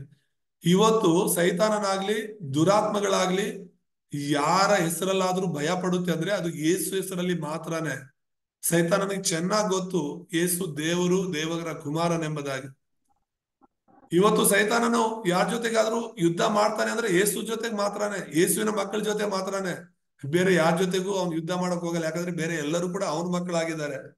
ಬೇರೆ ಎಲ್ಲರೂ ಕೂಡ ಅವನ ಮಕ್ಕಳಾಗಿರೋದ್ರಿಂದ ಅವನು ಹೇಳ್ದಂಗೆ ಕೇಳ್ಕೊಂಡಿದ್ದಾರೆ. ಇವತ್ತು ಸೈತಾನನು ಯುದ್ಧ ಮಾಡಕ್ ಬರೋದು ದೇವ್ರ ವಿರುದ್ಧ, ನಮ್ಮ ವಿರುದ್ಧ. ಆದ್ರೂ ಕೂಡ ಜಯ ನಮ್ಮದೇ ಅಂತ ದೇವ್ರ ವಾಕ್ಯ ಹೇಳುತ್ತೆ. ದೇವರು ಯೇಸು ಕ್ರಿಸ್ತನು ತನಗಿರುವಂತಹ ಅಧಿಕಾರವನ್ನ, ಬಲವನ್ನ ನಿನಗೂ ನನಗೂ ಕೊಟ್ಟಿದ್ದಾರೆ. ಇವತ್ತು ನಾವು ಅರಸರಾಗಿದ್ದೇವೆ. ಸೈತಾನನ್ನ, ದುರಾತ್ಮಗಳನ್ನ, ಲೋಕಾಧಿಪತಿಗಳನ್ನ ನಾವು ಜಯಿಸೋದಕ್ಕೆ ದೇವ್ರು ನಮ್ಗೆ ಬಲವನ್ನ ಕೊಟ್ಟಿದ್ದಾರೆ. ಹಾಗಾಗಿನೇ ನಮ್ಮ ಹೋರಾಟ ಬಂದು ಮನುಷ್ಯರ ಜೊತೆಗಲ್ಲ. ಎಫೆಸಿಯಲ್ 6ನೇ ಅಧ್ಯಾಯದಲ್ಲಿ ಹೇಳುವ ಹಾಗೆ ನಮ್ಮ ಹೋರಾಟ ಬಂದು ಈ ಒಂದು ವಾಯುಮಂಡಲದಲ್ಲಿ ಹೋರಾಡುವಂತ ದುಷ್ಟ ಶಕ್ತಿಗಳ ಮೇಲೆ, ಸೈತಾನನ ಮೇಲೆ ಆಗಿದೆ. ಎರಡನೇದಾಗಿ ಯೇಸು ಕ್ರಿಸ್ತನ ಲೋಕಕ್ಕೆ ಯಾಕೆ ಬಂದ ಅಂದ್ರೆ ಆತನು ಸತ್ಯ ಯಾಜಕನಾಗಿ ಬಂದ. ಯಾಜಕನ ಕೆಲಸವನ್ನ ಮಾಡೋದಕ್ಕಾಗಿ ಬಂದ. ಏನು ಯಾಜಕನ ಕೆಲಸ? ಆದದ್ದರಿಂದ ಕ್ರಿಸ್ತ ಯೇಸುವಿನಲ್ಲಿರುವವರಿಗೆ ಅಪರಾಧ ನಿರ್ಣಯ ಈಗ ಇಲ್ಲವೇ ಇಲ್ಲ. ರೋಮಪುರ 8:1-2 ಹೇಳೋದು. ಯೇಸುವಿನಲ್ಲಿರುವವರಿಗೆ, ನೀನ್ ಯೇಸುವಿನಲ್ಲಿ ಇದೆಯಾ, ಹಾಗಾದ್ರೆ ನಿನಗೆ ಅಪರಾಧ ನಿರ್ಣಯ ಈಗ ಇಲ್ಲವೇ ಇಲ್ಲ. ಎರಡು ವಿಷಯಗಳು ಜನ ಎಲ್ಲರೂ ಕೂಡ ಕನ್ಫ್ಯೂಸ್ ಮಾಡ್ಕೊಳ್ತಾ ಇರೋದು. ನಾವು ನಮ್ಮ ನಡತೆಯಿಂದ ನೀತಿವಂತರಾಗ್ಬೋದಾ, ಇಲ್ಲ ಯೇಸು ಕ್ರಿಸ್ತನಿಂದಲ್ಲ ನೀತಿವಂತರಾಗ್ತಿರೋದು? ಈ ಎರಡರಲ್ಲಿ ನೀನು ಸರಿಯಾಗಿ ತಿಳ್ಕೋಬೇಕು. ನಾವು ಸತ್ಯ ಸುವಾರ್ತೆ ಅಂತ ಏನ್ ಹೇಳ್ತಿದೀವಿ ಅಂದ್ರೆ ಯೇಸು ಕ್ರಿಸ್ತನಿಂದಲೇ ನಾವು ನೀತಿವಂತರಾಗ್ತಿರೋದು. ನಾನು ನೀತಿವಂತನಾಗ್ಲಿಕ್ಕೆ ಸಾಧ್ಯನೇ ಇಲ್ಲ. ನನ್ನ ಒಳ್ಳೆ ಕಾರ್ಯಗಳಿಂದ, ಒಳ್ಳೆ ನಡತೆಯಿಂದ, ಒಳ್ಳೆ ಮಾತುಗಳಿಂದ ನಾನು ನೀತಿವಂತನಾಗೋದಿಕ್ಕೆ ಸಾಧ್ಯ ಇಲ್ಲ. ಧರ್ಮಶಾಸ್ತ್ರದ ಪ್ರಕಾರ ನಾನು ನಡೆಯೋದ್ರಿಂದ ನೀತಿವಂತನಾಗುವಂತ ದಿನಗಳು ಹೋಯ್ತು. ಅದು ಯೇಸು ಬರಕ್ ಮುಂಚೆ. ಆದ್ರೆ ಯೇಸು ಬಂದ ಮೇಲೆ ಯೇಸುವಲ್ಲಿ ನಂಬಿಕೆ ಇಡೋದ್ರ ಮೂಲಕನೇ ನಾನು ನೀತಿವಂತನಾಗ್ತೀನಿ ವಿನಃ ನನ್ನ ಸ್ವಂತ ಕ್ರಿಯೆಗಳಿಂದ ಅಲ್ಲ. ಯಾಕಂದ್ರೆ ನಾವೆಲ್ಲರೂ ಪಾಪಿಗಳು ಅಂತ ದೇವ್ರ ವಾಕ್ಯ ಹೇಳುತ್ತೆ. ನೀತಿವಂತನು ಒಬ್ಬನೇ ಇದ್ದಾನೆ, ಆತನ ಯೇಸು ಕ್ರಿಸ್ತನು ಮಾತ್ರನೇ ಆಗಿದ್ದಾನೆ.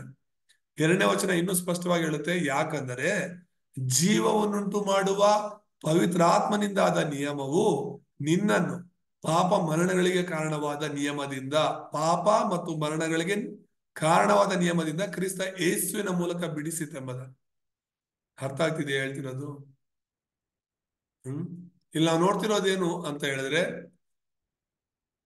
ಈ ಒಂದು ಪಾಪದಲ್ಲಿ, ಅಪರಾಧದಲ್ಲಿ, ಮರಣದಲ್ಲಿ ಇದ್ದಂತ ನಮ್ಮನ್ನ ಈ ಒಂದು ಇದಕ್ಕೆ ಕಾರಣವಾದ ನಿಯಮ ಅಂದ್ರೆ ಯಾವುದು? ಪಾಪ ಮರಣಕ್ಕೆ ಕಾರಣವಾದ ನಿಯಮ ಅಂದ್ರೆ ಯಾವುದು? ಧರ್ಮಶಾಸ್ತ್ರ. ನಾವು ಪಾಪಿಗಳು ಅಂತ ನಾವು ಖಂಡಿಸೋದು ಯಾವುದು ಅಂದ್ರೆ ಧರ್ಮಶಾಸ್ತ್ರ. ಆದ್ರೆ ಈ ನಿಯಮದಿಂದ ನಮ್ಮನ್ನ ಯೇಸು ಕ್ರಿಸ್ತನು ಬಿಡಿಸಿದ್ದಾರೆ. ಅದಕ್ಕಾಗಿನೇ ಯಾಜಕನ ಕೆಲಸ ಏನು? ನಮ್ಮ ಪರವಾಗಿ ದೇವರ ಮುಂದೆ ನಿಲ್ಲುವಾತನು. ಆ ರಕ್ತವನ್ನ ನಾವು ತಗೊಂಡು ಹೋಗುವಂತ ಕುರಿಮರಿಯ ರಕ್ತದಿಂದ ಆತನು ದೇವ ಮಂಜೂಷ ಪೆಟ್ಟಿಗೆಯ ಮುಂದೆ ಹೋಗಿ ಆ ಮಂಜೂಷ ಪೆಟ್ಟಿಗೆಯ ಮೇಲೆ ಈ ಒಂದು ಕುರಿಮರಿಯ ರಕ್ತವನ್ನ ಚಿಮಿಕ್ಸುತ್ತಾ, ದೇವರೇ ಸೈಮನ್ ಅವರು ಪಾಪ ಮಾಡಿದ್ದಾರೆ, ಅವರ ಪಾಪದ ನಿಮಿತ್ತ ಈ ಪ್ರಾಯಶ್ಚಿತ ರಕ್ತವನ್ನ ನಿನ್ನ ಸನ್ನಿಧಿಯಲ್ಲಿ ಕೊಡ್ತಾ ಇದ್ದೇನೆ, ಆ ಮಗನನ್ನ ಕ್ಷಮಿಸು, ಅವ್ನು ಮಾಡಿರುವಂತ ಪಾಪಗಳನ್ನು ಕ್ಷಮಿಸುವಂತ ಈ ಮಹಾಯಾಜಕ ಯಾವ ರೀತಿ ಆ ದೇವದರ್ಶನ ಗುಡಾರದಲ್ಲಿ ಪ್ರಾರ್ಥನೆ ಮಾಡ್ತಿದ್ರೋ ಹಾಗೆ ಇವತ್ತು ಮಹಾಯಾಜಕನಾಗಿ ಯೇಸು ಕ್ರಿಸ್ತನು ದೇವರ ಸನ್ನಿಧಿಗೆ ಪರಲೋಕಕ್ಕೆ ಹೋಗಿ ಅಲ್ಲಿ ನನಗೋಸ್ಕರ ನಿನಗೋಸ್ಕರ ಮಹಾಯಾಜಕನ ಕೆಲಸವನ್ನ ಮಾಡ್ತಿರೋದ್ರಿಂದಲೇ ನಾವು ಪರಿಶುದ್ಧರಾಗ್ಲಿಕ್ಕೆ ಸಾಧ್ಯ, ನಾವು ಇವತ್ತು ನೀತಿವಂತರಾಗ್ಲಿಕ್ಕೆ ಸಾಧ್ಯವಾಗಿದೆ. ಹಾಗಾಗಿ ನಾನು ಪರಿಶುದ್ಧನು, ನಾನು ನೀತಿವಂತನು. ಹೇಗೆ ಅಂದ್ರೆ ಯೇಸು ಕ್ರಿಸ್ತನ ಮೂಲಕ. ಆತನು ಮಹಾಯಾಜಕನಾಗಿ ಆ ಕೆಲಸವನ್ನ ಮಾಡಿ ಮುಗಿಸಿದ್ದಾರೆ. ನಮಗೆ ಕುರಿಮರಿಯ ರಕ್ತದಿಂದಲೋ ಈ ಒಂದು ದನ ಕರುಗಳ ರಕ್ತದಿಂದಲೋ ಅಲ್ಲ ಪಾಪ ಪರಿಹಾರ, ಯೇಸು ಕ್ರಿಸ್ತನ ರಕ್ತದಿಂದ ಮಾತ್ರನೇ. ಆ ಯೇಸು ಕ್ರಿಸ್ತನ ರಕ್ತದಿಂದಲೇ ನಾವು ಇವತ್ತು ಶುದ್ಧರಾಗಿದ್ದೇವೆ. ಇವತ್ತು ಅರಸರನ್ನ ದೇವ್ರು ಯಾಕೆ ಬೈಬಲ್ ಅಲ್ಲಿ ನೇಮಿಸಿದ್ದಾರೆ, ಯಾಜಕರನ್ನ ಪ್ರವಾದಿಗಳನ್ನ ಯಾಕೆ ನೇಮಿಸಿದ್ದಾರೆ ಅಂದ್ರೆ ಆತನು ಸತ್ಯ ಅರಸನಾಗಿ ಸತ್ಯ ಯಾಜಕನಾಗಿ ಸತ್ಯ ಪ್ರವಾದಿಗೆ ಬರ್ಬೇಕಾಗಿತ್ತು. ಕ್ರಿಸ್ತನು ಅಂದ್ರೆ ಏನರ್ಥ? ಅಭಿಷಕ್ತನು. ಈ ಮೂರು ಕಾರ್ಯಗಳನ್ನ ಮಾಡೋದಕ್ಕಾಗಿ ಆತನ ಅಭಿಷಕ್ತನಾಗಿದ್ದಾನೆ. ಅರಸನಾಗಿ ಆತನ ಅಭಿಷೇಕವನ್ನು ಹೊಂದಿದ್ದಾನೆ, ಸೈತಾನನ ಕಾರ್ಯಗಳನ್ನ ಲಯ ಮಾಡಿದ್ದಾನೆ. ಯಾಜಕನಾಗಿ ಆತನು ಅಭಿಷೇಕ ಹೊಂದಿದ್ದಾನೆ, ಆತನು ಪಾಪದಿಂದ ನಮ್ಮನ್ನ ಬಿಡಿಸಿದ್ದಾನೆ. ಯಾಜಕನ ಕೆಲಸ ಜನರ ಪಾಪಗಳನ್ನ ಕ್ಷಮಿಸುವ ಕಾರ್ಯ ಮಾಡೋದು. ಹಾಗಾಗಿ ಯೇಸು ಕ್ರಿಸ್ತನು ಸಿಲುವೆ ಮೇಲೆ ಸಾಯುತ್ತಾ ತೀರಿತು ಮಗನೇ ಮಗಳೇ, ನಿನ್ನ ಎಲ್ಲಾ ಸಮಸ್ಯೆಗಳು ಇವತ್ತಿಗೆ ತೀರಿತು, ಇನ್ನು ಮೇಲೆ ನಿನ್ನನ್ನ ಖಂಡಿಸುವವರು ಯಾರು ಇಲ್ಲ, ನಾನು ನಿನ್ನನ್ನ ಬಿಡುಗಡೆ ಮಾಡಿದ್ದೇನೆ, ನಾನು ನಿನ್ನ ಪಾಪಗಳನ್ನ ಹೊತ್ತುಕೊಂಡು ಸಿಲುವೆಯಲ್ಲಿ ಬಲಿಯಾಗಿದ್ದೇನೆ, ನನ್ನ ಪರಿಶುದ್ಧ ರಕ್ತವನ್ನ ನಿನ್ನ ಪಾಪಗಳಾಗಿ ಸುರಿಸಿದ್ದೇನೆ ಅಂತ ಹೇಳಿ ಯೇಸು ಸ್ವಾಮಿ ಹೇಳಿದ್ದಾರೆ. ಮಹಾಯಾಜಕನಾಗಿ ಆತನ ಕಾರ್ಯವನ್ನ ಮಾಡಿ ಮುಗಿಸಿದ್ದಾರೆ. ಇದು ಕ್ರಿಸ್ಮಸ್ ಅಂದ್ರೆ. ಕ್ರಿಸ್ಮಸ್ ಅಂದ್ರೇನೆ ಸಂತೋಷ. ಏನಕ್ಕೆ ಸಂತೋಷ? ಯೇಸು ಹುಟ್ಟಿದ್ದು ಸಂತೋಷ ಅಲ್ಲ, ಯೇಸು ಸೈತಾನನ ಕಾರ್ಯಗಳನ್ನ ಲಯ ಮಾಡಿದ್ದು ನಿಜವಾದ ಸಂತೋಷ. ಯೇಸು ನಮ್ಮೆಲ್ಲಾ ಪಾಪಗಳನ್ನ ಕ್ಷಮಿಸಿದ್ದು ನಿಜವಾದ ಸಂತೋಷ. ಆಮೇನ್. ಆ ಕ್ರಿಸ್ಮಸ್ ಅಂದ್ರೇನೆ ಸೈತಾನನ ಕಾರ್ಯಗಳು ಲಯವಾಗಿದ್ದು ನಮಗೆ ನೆನಪಾಗ್ಬೇಕು. ಕ್ರಿಸ್ಮಸ್ ಅಂದ್ರೇನೆ ಪಾಪದಿಂದ ಬಿಡುಗಡೆಯಾದ ನಮ್ಮ ಜೀವಿತವನ್ನ ನಾವು ನೆನೆಸ್ಕೋಬೇಕು. ಮತ್ತೆ ಮೂರನೇದಾಗಿ ಯೋಹಾನ 14:6 ಸತ್ಯ ಪ್ರವಾದಿಯ ಕಾರ್ಯವನ್ನ ಯೇಸು ಮಾಡ್ಲಿಕ್ಕೆ ಸತ್ಯ ಪ್ರವಾದಿಯಾಗಿ ಆತನ ಅಭಿಷೇಕವನ್ನು ಹೊಂದಿ ಬಂದ. ಪ್ರವಾದಿಯ ಕೆಲಸ ಏನು ಗೊತ್ತಾ? ಜನರನ್ನ ದೇವರ ಕಡೆ ನಡೆಸುವಂತದ್ದು, ಜನರನ್ನ ದೇವರ ಬಳಿಗೆ ನಡೆಸುವಂತದ್ದೇ ಪ್ರವಾದಿಯ ಕೆಲಸ. ಇವತ್ತಿನ ಪ್ರವಾದಿಗಳು ದೇವ್ರು ನಿನಗೆ ಅದು ಕೊಡ್ತಾರೆ ಇದು ಕೊಡ್ತಾರೆ ಅಂತ ಹೇಳ್ತಾರೆ ವಿನಃ ಯೇಸು ಏನ್ ಕೊಟ್ಟಿದ್ದಾರೆ ಅನ್ನೋದನ್ನ ಹೇಳ್ತಾ ಇಲ್ಲ. ಲೋಕದ ವಿಷಯಗಳ ಬಗ್ಗೆ ಮಾತಾಡ್ತಿದ್ದಾರೆ ಪ್ರವಾದಿಗಳು, ದೇವರ ವಿಷಯ ಮಾತಾಡೋದು ಕಡಿಮೆ ಆಗಿದೆ. ಇಲ್ಲಿ ಸತ್ಯ ಪ್ರವಾದಿಯಾಗಿ ಯೇಸು ಹೇಳುವಂತ ಮಾತೇನಂದ್ರೆ, ನಾನೇ ಮಾರ್ಗವು ಸತ್ಯವೂ ಜೀವವಾಗಿದ್ದೇನೆ, ನನ್ನ ಮೂಲಕವಾಗಿ ಹೊರತು ಪ್ರವಾದಿಯ ಕೆಲಸನೇ ಆತನು ದೇವರ ಬಳಿಗೆ ನಮ್ಮನ್ನ ನಡೆಸೋದು. ಸೊ ಆತನೇ ಹೇಳಿರುವಂತದ್ದೇನು, ನನ್ನ ಮೂಲಕವಾಗಿ ಹೊರತು ಯಾರು ತಂದೆಯ ಬಳಿಗೆ ಬರುವುದಿಲ್ಲ ಎಂಬುದು. ಬೇರೆ ಪ್ರವಾದಿಗಳೆಲ್ಲ ನೀನು ದೇವರ ಕಡೆ ತಿರುಗು ಅಂತ ಹೇಳ್ತಿದ್ರು, ಆದ್ರೆ ಈ ಸತ್ಯ ಪ್ರವಾದಿ ನನ್ನ ಮೂಲಕವಾಗಿ ನೀನು ಬಂದ್ರೆ ದೇವರ ಬಳಿಗೆ ಬರ್ಬೋದು, ಇಲ್ಲಾಂದ್ರೆ ನೀನ್ ಬರಕ್ ಆಗಲ್ಲ. ಈ ಲೋಕದಲ್ಲಿರುವಂತ ಯಾವ ವ್ಯಕ್ತಿ ಕೂಡ ತನ್ನ ಸ್ವಂತ ಪ್ರಯತ್ನದಿಂದ ಸ್ವಂತ ಮಾರ್ಗದಿಂದ ದೇವರ ಬಳಿಗೆ ಪರಲೋಕಕ್ಕೆ ಹೋಗೋದಿಕ್ಕೆ ಸಾಧ್ಯ ಇಲ್ಲ. ಯೇಸು ಹೇಳಿರೋದು ನನ್ನ ಮೂಲಕವಾಗಿ ಹೊರತು ಯಾರು ಕೂಡ, ಅದ್ ಯಾವ ಗುರುಜಿ ಆಗ್ಲಿ ಯಾವ ಸ್ವಾಮೀಜಿ ಆಗ್ಲಿ ದೇವ್ರು ಅನ್ಕೊಳ್ಳುವಂತ ಈ ಲೋಕದಲ್ಲಿ ಯಾರೇ ಇದ್ರು, ಯೇಸುವಿನ ಮೂಲಕವಾಗಿ ಹೊರತು ಯಾರು ತಂದೆಯ ಬಳಿಗೆ ಪರಲೋಕಕ್ಕೆ ಹೋಗೋದಿಲ್ಲ. ದೇವ್ರ ನಾಮಕ್ ಸ್ತೋತ್ರ. ಯೇಸು ಕ್ರಿಸ್ತನ ಬಗ್ಗೆ ನಾವು ಸರಿಯಾಗಿ ತಿಳ್ಕೋಬೇಕು. ಅಂದ್ರೆ ದೇವ್ರ ಬಳಿಗೆ ಹೋಗೋದು ಅಂದ್ರೆ ಏನರ್ಥ? ಪರಲೋಕಕ್ಕೆ ಹೋಗೋದು. ಸೈತಾನ ಏನ್ ಮಾಡ್ದ? ನಮ್ಮನ್ನ ನರಕಕ್ಕೆ ತಳ್ತಾ ಇದ್ದ. 3 ಮೂಲಭೂತ ಸಮಸ್ಯೆಗಳನ್ನ ನಾವು ಅರ್ಥ ಮಾಡ್ಕೋಬೇಕು. ಒಂದು, ಆ ಒಂದು ಆದಿಕಾಂಡ 3ನೇ ಅಧ್ಯಾಯದಲ್ಲಿ ಈ 3 ಸಮಸ್ಯೆಗಳು ನಮಗೆ ಕಾಣಿಸುತ್ತೆ. ಒಂದು, ಸೈತಾನ. 3ನೇ ಅಧ್ಯಾಯ 1ನೇ ವಚನದಲ್ಲಿ ಹೇಳುತ್ತೆ, ಸರ್ಪದ ರೂಪದಲ್ಲಿ ಸೈತಾನ ಬಂದ ಅಂತ ಹೇಳ್ಬಿಟ್ಟು. ಸೈತಾನನೇ ದೊಡ್ಡ ಸಮಸ್ಯೆ ನಮ್ಮ ಜೀವನದಲ್ಲಿ. 2ನೇದಾಗಿ ಪಾಪ. ಸೈತಾನನು ಹೇಳಿದ್ದು, ನೀನು ಇದನ್ನ ತಿಂದ್ರೆ ನೀನ್ ಸಾಯೋದಿಲ್ಲ, ನೀನೇ ದೇವರಾಗ್ತೀಯ ಅಂತ. ಅದನ್ನ ಅವ್ರು ತಿಂದ್ರು, ಅವಿಧೇಯರಾದ್ರು. ಪಾಪ ಅಂದ್ರೆ ಅವಿಧೇಯತೆ. ಸೊ ಪಾಪ ಮನುಷ್ಯನಲ್ಲಿ ಬಂತು. 3ನೇ ಅಧ್ಯಾಯದಲ್ಲೇ ನಾವು ನೋಡ್ತೀವಿ. 3ನೇ ಅಧ್ಯಾಯದಲ್ಲಿ 3ನೇ ಸಮಸ್ಯೆ ಏನು ಅಂದ್ರೆ, ಪರಲೋಕದಂತಿದ್ದಂತಹ ಏದೇನ್ ತೋಟದಿಂದ ದೇವರೇ ಆದಾಮ ಅವರನ್ನ ಹೊರಗಡೆ ಹಾಕಿದ್ರು. ದೇವರೇ ತನ್ನ ಪ್ರಸನ್ನತೆಯಿಂದ ತನ್ನ ಮಹಿಮೆಯಿಂದ ಹೊರಗಡೆ ಹಾಕಿದ್ರು. ಪರಲೋಕದಿಂದ ನರಕಕ್ಕೆ ತಳ್ಳಿದ್ರು, ನರಕದ ಹಿನ್ನೆಲೆಗೆ ತಳ್ಳಿದ್ರು ಅಂತ ನಾವು ನೋಡ್ತೀವಿ. ಸೊ ಇವತ್ತು ಆ ಸ್ತ್ರೀ ಸಂತಾನ ಅಂತ ಏನು ಆದಿಕಾಂಡ 3 ಅಧ್ಯಾಯದಲ್ಲಿ ದೇವರು ವಾಗ್ದಾನ ಮಾಡಿದ್ರು, ಆತನು ಕ್ರಿಸ್ತನಾಗಿದ್ದಾನೆ. ಕ್ರಿಸ್ತನು ಅಂದ್ರೆ ಅಭಿಷಕ್ತನಾಗಿ ಆತನು ಅರಸ, ಯಾಜಕ, ಪ್ರವಾದಿಯಾಗಿದ್ದಾನೆ. ಆತನು ಈ 3 ಸಮಸ್ಯೆಗಳನ್ನ ಮುಖ್ಯವಾಗಿ ಪರಿಹರಿಸಲಿಕ್ಕೆ ಬಂದಿದ್ದಾರೆ. ಇದ್ರ ಬಗ್ಗೆ ನಾವು ಹೆಚ್ಚು ಮಾತಾಡಬೇಕೇ ವಿನಃ ಬೇರೆ ಶಾರೀರಿಕವಾದ ವಿಷಯಗಳ ಬಗ್ಗೆ ಅಲ್ಲ.